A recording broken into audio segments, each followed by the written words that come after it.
Record-breaking sa Spotify ang Speak Now, Taylor's version ni Taylor Swift. Nang ilabas niya ang album, ito ang naging most streamed album in a single day ngayong 2023.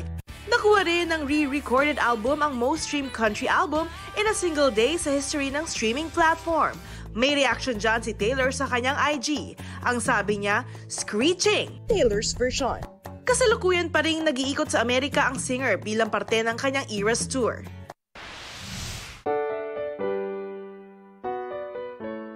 Nagsalita na si British singer Zayn Malik tungkol sa totoong rason ng pag-alis niya sa One Direction noong 2015.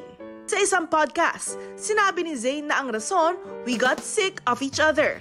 Araw-araw daw kasi silang magkakasama for 5 years. Naging masaya rin naman daw si Zayn bilang parte ng 1D. Bago siya umalis, naramdaman niya na may kanya-kanya na silang ginagawa. Dagdag niya, gusto niyang siya ang unang makapag-release ng solo music. Nabuo ang 1D noong 2010 sa isang singing competition at nag-hiatus noong 2016.